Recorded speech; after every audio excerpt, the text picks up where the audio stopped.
Olá, eu sou a Shari Nicolau e esse é o Pode Cultivar, o seu podcast de educação financeira e previdenciária, uma iniciativa do Eletros Cultivar.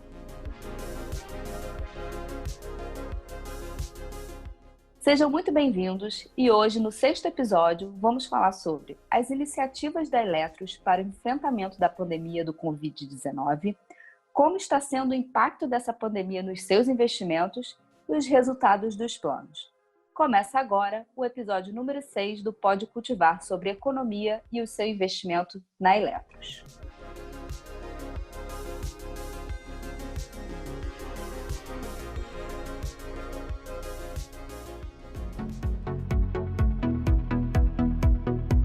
Pode Cultivar, uma iniciativa Eletros.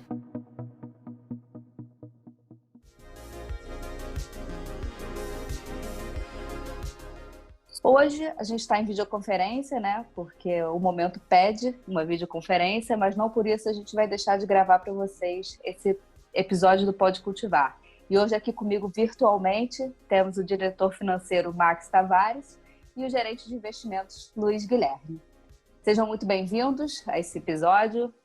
E Max, eu queria começar com você falando sobre essas iniciativas, né, que a Eletros tomou desde quando começou esse assunto da pandemia. Então a gente reagiu com muita agilidade. Queria que você contasse um pouquinho das atividades que a gente tem feito diariamente e como que a Eletros está nesse cenário da pandemia. Ok. Então, a gente quando começou o problema da pandemia aqui no Brasil, então, acho mais intenso, né? A gente já se programou rapidamente para poder atender não só o participante, mas também todas as nossas rotinas diárias da Eletros, né? Através de home office, né? Na primeira semana, a gente adotou um rodízio, né? Algumas pessoas iam e outras não. E no segundo momento, foi praticamente 100% da empresa em home office.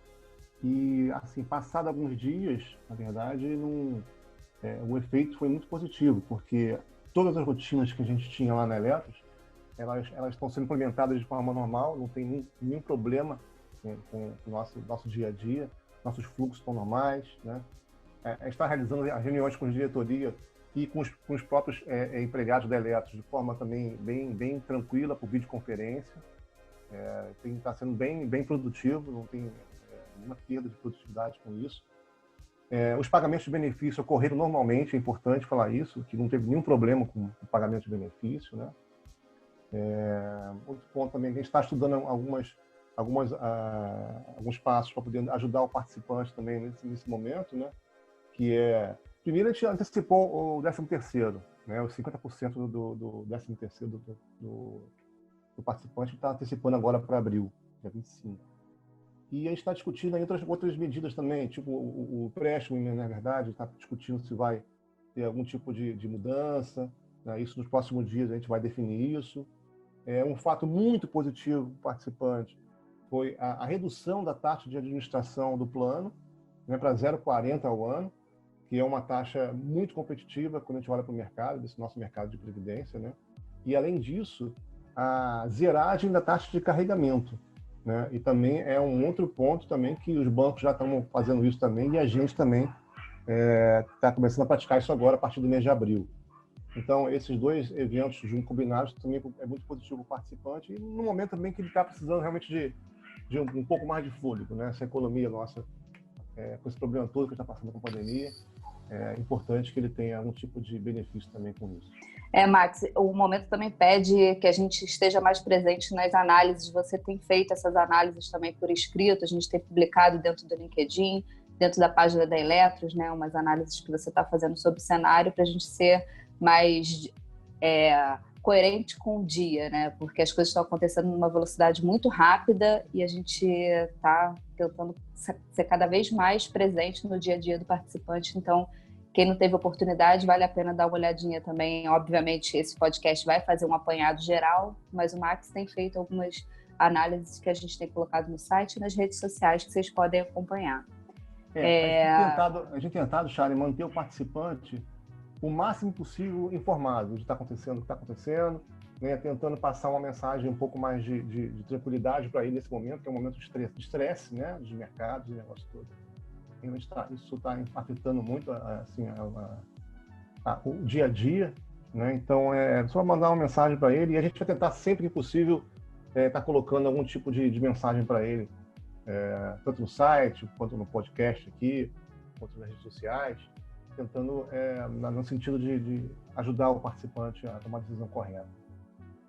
E outra notícia que a gente pode dizer também que é bem legal é que o nosso atendimento está conseguindo dar conta também, embora a gente tenha que ter o atendimento presencial interrompido, né, por conta da não circulação das pessoas, o e-mail e o telefone têm funcionado, os tempos de resposta estão bem dentro do que a gente costuma atuar, então o participante que tem dúvidas pode ligar para a Eletros, pode mandar e-mail, que a gente está atendendo normalmente. Eu tinha comentado aqui antes com o Max e com o Luiz que esse é o primeiro podcast que talvez a gente fale sobre economia e todo mundo esteja por dentro dos assuntos, né? Então, eu queria passar agora a palavra para o Luiz, para ele falar desse cenário que a gente está vivendo, um cenário econômico internacional, nacional, que hoje basicamente está todo mundo na mesma pauta. Então, fazer esse apanhado do que está acontecendo no mundo para a gente sobre o ponto de vista econômico. Bem, Chari, como você falou, né, eu acho que, de uma maneira geral, as pessoas têm acompanhado o que tem acontecido, mas fazendo uma breve retrospectiva, a gente pode primeiro ver que no mês de março houve um aumento expressivo do coronavírus na Europa, e no Brasil começaram os casos, né?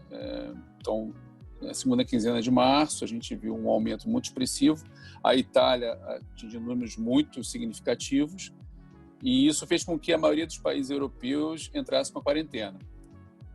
Em seguida, com a quarentena, a gente viu um impacto muito grande sobre a economia, uma vez que você deixa de ter consumo, de uma maneira geral. As principais empresas impactadas no primeiro momento, turismo, depois varejo. Então, a gente viu os hotéis, as empresas aéreas, as companhias, de uma forma geral, sofrendo muito, e as varejo logo em seguida. Então, a gente vê as lojas todas vazias, etc. Uma adaptação do comércio, de uma maneira geral, a parte online. Então, todo mundo que já tinha, de alguma forma, se adaptado, hoje está se adaptando ainda mais, né? As entregas, a gente está vendo também uma mudança de perfil do consumidor. As pessoas ficam em casa e, às vezes, consomem mais do que quando estão na rua, né? As entregas não param aqui no meu prédio, eu acho que na maioria não deve ser diferente. Mas acontece que esse impacto na economia começou a preocupar muito os governos, e para fins de você ter uma ideia, a Bolsa caiu muito, teve um impacto expressivo, né? Teve uma queda, a Bolsa americana caiu 34% desde a máxima, do mês de fevereiro para março. A Bolsa brasileira caiu em torno de 30% no mês de março, e isso gera um impacto também sobre a economia muito ruim, né? O chamado efeito riqueza ao contrário, né? Quando as pessoas têm a perda de riqueza, elas consomem menos também, então tende a ter uma queda dos crescimentos econômicos, de uma maneira geral. Então, Luiz, esse então é mais um termo, né? Porque no último a gente falou de choque de oferta e de demanda. Aí você está trazendo mais um termo do mundo de economia para a gente, né? Interessante, legal. Esse termo chama efeito riqueza, é o termo que a gente sabe que as pessoas têm seus investimentos em bolsas, em títulos e etc. E mesmo que esse investimento elas não usem para consumo, o fato delas ficarem com mais poupança incentiva o consumo. Então, mesmo que ela não use aquele dinheiro, porque o efeito que ela tem psicológico, que afeta, é positivo. Então, o cara tinha um valor aplicado, aquele valor dobrou porque as ações subiram ou porque os títulos valorizaram, ele passa a ter uma satisfação, um conforto maior em consumir. E isso gera um crescimento econômico. Então, o efeito riqueza é um efeito muito importante na economia. No caso, a gente está tendo o efeito pobreza agora, que foi o contrário, né? O efeito riqueza em que as pessoas perderam valor. Então, isso gera uma contenção de despesa. A pessoa fala, eu estou com menos do que eu tinha de patrimônio, então eu vou consumir menos. Então, esse efeito riqueza, mas o nome é efeito riqueza, de qualquer maneira, você acaba impactando a economia. Com isso, a maioria dos governos, os bancos centrais, ficaram muito preocupados no mundo inteiro, vendo que as pessoas vão ficar em casa por um prazo longo, né, a quarentena, diminuição de consumo, e etc. E começaram a fazer uma série de medidas, né, contracíclicas. Né? Se eu vou ter uma economia que vai crescer menos, etc., eu agora vou, então, botar o Estado para gastar mais e vou incentivar a economia. Então, é isso que a gente viu nos bancos centrais no mundo inteiro, reduzindo a taxa de juros. Né? O Fed reduziu significativamente para zero, né, a taxa de juros. O Brasil reduzindo a taxa de juros, deve cair mais ainda, nós estamos com 3,75%, mas já algumas casas já prevêem 1% até o final do ano, embora a Focus prevê 3,25% até o final do ano, taxa nominal, é a menor taxa histórica que a gente já teve, ainda se prevê uma queda, por conta esse menor crescimento econômico, que já não tinha, né? No caso do Brasil está muito baixo, e agora a gente está falando em queda, né? Em recessão. E aí os governos do mundo inteiro começaram a falar, vamos gastar mais dinheiro para tentar segurar esse baque na economia. Os Estados Unidos fez um pacote de 2 trilhões de dólares. 2 trilhões de dólares é o tamanho do PIB brasileiro. Aliás, talvez mais agora com a desvalorização cambial. Então, ele está gastando o que o Brasil produz em um ano, toda a riqueza do Brasil, ele vai gastar nesse pacote, para a gente ter ideia do que significa esse pacote americano. A Europa, a Alemanha, 600 bilhões de euros e o Brasil, 200 bilhões de reais. É claro que o nosso pacote é para a proporção da nossa riqueza. De qualquer maneira, é uma preocupação geral, foi uma preocupação de todos os governos, é o impacto sobre a economia.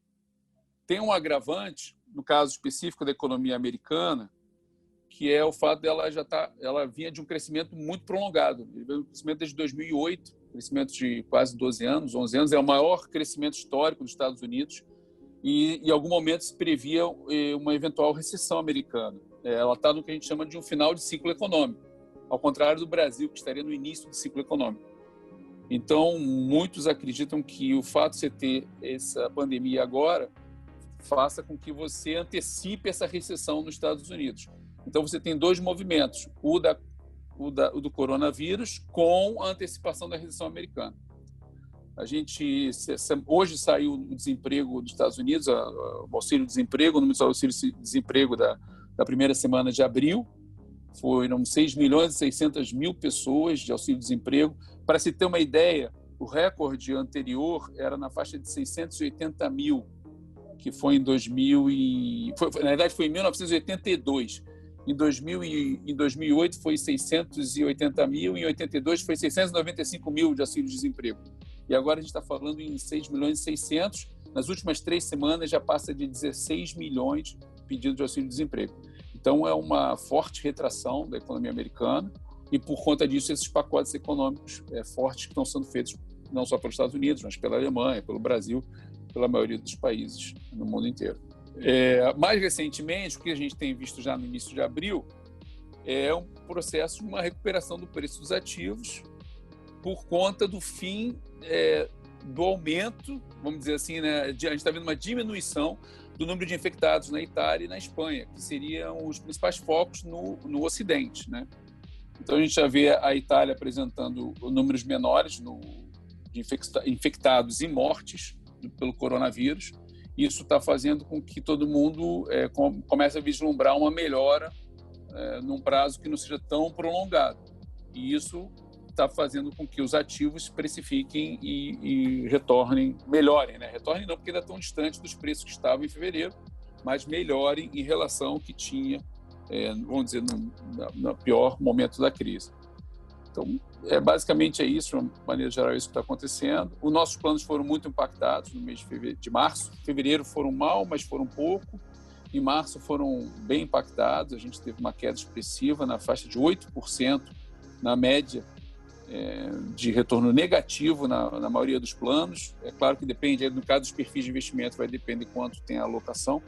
Como eu falei, a Bolsa caiu 30%, então isso impactou nossos planos. O relatório já está... Luiz, eu estou vendo aqui no relatório, né, que a gente coloca lá no site, que vocês preparam também, não tinha como ser diferente, né? Nas variáveis chaves do mês, todas vermelho, tudo em queda. Então, não tem como ter um cenário diferente dentro de um plano que tem exposição a algum tipo de bolsa. Né? Shari, infelizmente, se a gente olhar o mês específico de março, eu acho que foi o pior mês da história nossa. Para você ter ideia, eu não me lembro de ter tido um mês tão ruim nos resultados dos planos. E se você olhar, por exemplo, chama a atenção alguns números, o barril do petróleo, né, caiu 54% no mês de março. Isso tem a ver também com a discussão que teve entre a Rússia e a Arábia Saudita, né? A gente comentou sobre isso no último podcast. A gente estava falando sobre o início dessa guerra, né, entre a Arábia Saudita e Rússia para baixar o preço ou não, né, do petróleo. Então, agora a gente pode ver aqui a queda de 50%, 54,2% precisamente. Realmente Então, ele melhorou um pouco, né? Hoje ele está na faixa, ele subiu uns 20%, 30%, né? Na verdade está com 26%, ele fechou a $20, porque os países agora estão se organizando, já falam em corte de produção, e então houve uma melhora do preço do barril do petróleo. Agora, de qualquer maneira, a demanda é muito baixa, porque quem é que sai de casa hoje vai andar de carro e vai consumir? Então, houve uma retração muito forte do consumo. E se, por um lado, você está limitando agora a oferta, consegue se reunir a OPEP, a Rússia, o próprio Estados Unidos, né? Todos sentaram na mesa e conseguiram prever uma diminuição da produção. Por outro, a gente teve uma diminuição muito forte do consumo. E isso fez com que o preço subisse. Chegou a $20 lá no fechamento do mês de março. Agora, já no início de abril, já está batendo 26, então é uma alta significativa. Mas foi um barril que veio de 40.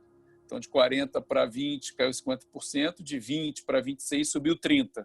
Mas no repôs ainda está bem distante do que estava antes da queda.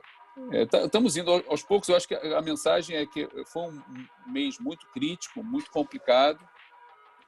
Isso acontece, mas tem que ter calma, tem que ter paciência, essas coisas retomam. Nunca ocorreu, como vocês olharem o relatório, o próprio texto do Max, né? Assim como também tem um gráfico no relatório que mostra isso, que sempre ocorreu uma recuperação. Eu prefiro acreditar na capacidade da humanidade de sempre se sair cada vez mais forte das crises. Então, a gente passou por diversas crises ao longo dos últimos 120 anos, né, pelo menos. Esse gráfico que vocês colocaram aqui realmente está muito legal, porque tem até a parte que fala quanto tempo durou para a recuperação de cada crise, né? Eu achei incrível isso. É impossível prever o tempo que a gente vai demorar para se recuperar disso, mas dá uma sensação de tipo, olha, tem crises que realmente são muito mais curtas para recuperação e tem outras que demoram mais. Então a gente precisa realmente continuar acreditando nisso, né? Se a gente olhar o gráfico, né, a gente vê que sempre ocorreu a recuperação. E tem uma coisa interessante nesse gráfico, que é de 2010 a 2015, em que a gente vê que o Ibovespa ficou de lado. Foi muito mais grave se a gente imaginar a Bolsa ter ficado de lado de 2010 a 2015 do que as crises, que as crises foram muito mais específicas e momentâneas, né? Tá bom, teve uma recuperação de 14 meses, 6 meses, mas recuperaram. O pior é ter ficado 5 anos com uma bolsa de lado de 2010 a 2015. Bolsa de lado significa ela se mantendo não valorizou no mesmo... nada. Não valorizou nada durante 5 anos, de 2010 a 2015, e não teve com crise nenhuma. Olha só que coisa, não é nenhuma crise, isso foi uma política que a gente na época teve, que foi equivocada, uma política econômica equivocada, e que gerou uma depreciação do preço das ações de uma maneira geral. Né? Não sei se você se lembra, teve tarifa, era a bomba, controle de preço da gasolina, nós tivemos aumento de royalties dos minérios entre 2010 e 2015, nós tivemos a MP 579 do setor elétrico para diminuir o preço da energia elétrica. Então, nós tivemos uma série de medidas que penalizaram muitas empresas. E isso fez com que as ações não andassem. Isso foi muito mais significativo quando a gente olha o gráfico do que as crises, né? Então, só estou comentando esse ponto, fazer um gancho, como é importante uma política econômica, uma política fiscal boa e olhando para o país, né, as medidas de reformas e condução de médio e longo prazo, né, é mais importante do que a crise, porque a crise é uma coisa aguda. Em geral, a gente vê que todas elas recuperaram. Mas quando você toma uma medida econômica ou fiscal errada, isso perdura e a gente acaba sendo impactado por mais tempo. Então, na realidade, a gente tem que ter muito cuidado com as medidas que são tomadas, né? E ver que elas têm um impacto muito forte sobre as empresas, sobre os ativos. Se você ficou curioso sobre esse gráfico que a gente está falando tanto aqui, vai lá no site da Eletros, baixa o PDF, ele está disponível lá na área de investimentos, sempre junto com o áudio, sempre, todo mês tem um relatório também escrito. A gente grava esse podcast e faz o material também em formato de PDF, para quem gosta mais de uma visão de leitura. Então, esse gráfico que a gente está falando está disponível lá para você já baixar. E nesse mesmo relatório, vocês vão ver lá na carta de abertura, que é uma edição especial, tem a palavra da diretoria financeira, que o Max escreveu, que ele faz uma análise também sobre um aspecto muito importante, que é o perfil de investimento, né? Como você escolheu o seu perfil, a sua estratégia. E a gente está agora no dia 15 de abril, a gente vai abrir a janela de troca. Então, eu queria passar a palavra para o Max para falar um pouco sobre isso. Ok. Foi por isso que eu mencionei no relatório a parte de perfil de investimento, porque você falou agora, como você falou, dia 15 começa a abrir a janela de mudança de perfil, e eu achei importante colocar algum tipo de mensagem para ele no final do relatório. Porque perfil de investimento ele tem muito a ver com a tolerância a risco do participante, né? Então, em momentos difíceis como esse, que a gente está passando agora, de muita volatilidade no mercado, de que a bolsa cai 30%, como o Luiz falou, se a pessoa que está num perfil se sentir muito incomodado com a queda da bolsa e afetou os investimentos dele naquele mês, ou naquele ano, né, ou naquele período que está vendo lá, é porque talvez ele não esteja no perfil adequado a ele, né? Talvez tenha que ter uma reavaliação da tolerância dele ao risco, para ver se realmente ele suporta isso em momentos de crise como essa que está passando, né? Então, optar por um perfil de investimento é uma escolha também pessoal. Depende de mim, depende do Luiz, depende de você, depende de um participante que tem um perfil um pouco mais conservador. É muito, muito pessoal, né? Porque envolve outras variáveis aqui que é pessoal mesmo, quando eu tô falando. Por exemplo, às vezes uma pessoa tem uma condição financeira um pouco melhor, tem uma poupança ali, outra não tem poupança, ou uma pessoa tem um horizonte de investimento dele é menor que outra pessoa, uma pessoa mais nova, um pouco mais de idade mais avançada, né? O meu fluxo de caixa dele é uma pessoa que tem família, se não tem que avaliar essas coisas todas para ver se vai impactar na vida dele no dia a dia. Então, o perfil de investimento, como eu falei, por ser pessoal, ele envolve todas essas análises que tem que fazer para a pessoa mesmo. E tem a ver muito com risco, né? E nesse momento que a gente observa isso. Momentos difíceis, assim como a gente está passando com essa crise, e de muita volatilidade, você tende a ter sempre um sentimento um pouco mais assim para baixo, né? Ficar triste com essa história. Mas se você ficar muito assim, é porque você talvez esteja num perfil errado, não está adequado ao seu perfil. Talvez você tenha um perfil um pouco menos arriscado, vamos dizer assim, né? Um pouco mais conservador. Bem, é isso que eu tenho para dizer aqui. Uma mensagem final também, eu acho que, como vocês podem observar lá no relatório, o gráfico que o Luiz e a Charlie comentou agora, é um gráfico que mostra que momentos difíceis como esse, ele tende a se recuperar no futuro. A gente não consegue precificar isso agora, porque uma crise é diferente da outra, né? Os impactos são diferentes. Essa, por sinal, é muito diferente de todas as outras que a gente passou. É uma crise que começou com saúde pública e está virando uma crise econômica. E qual a extensão dela? A gente não sabe ainda qual a extensão, qual a profundidade que isso vai atingir, mas a gente sabe que em algum momento isso vai se reverter de novo, né? Então, é por isso que é importante o participante estar num perfil bem adequado à sua vida. Então, mantenha calma, né? É um momento difícil, mas que a gente sabe que vai ser contornado no futuro. Obrigada, Luiz. Obrigada, Max, pela participação nesse podcast hoje. E lembro você que está ouvindo a gente que a janela de perfil vai abrir agora no dia 15 e a melhor forma de você acompanhar a Eletros é nas redes sociais, acessando o site. A gente tem colocado bastante conteúdo. Fica com a gente. Se você tiver algum tipo de dúvida, quiser entrar em contato com o atendimento, só mandar um e-mail, atendimento@eletros.com.br, ou também por telefone. A gente está atendendo normalmente. Muito obrigada pela audiência. Até o próximo.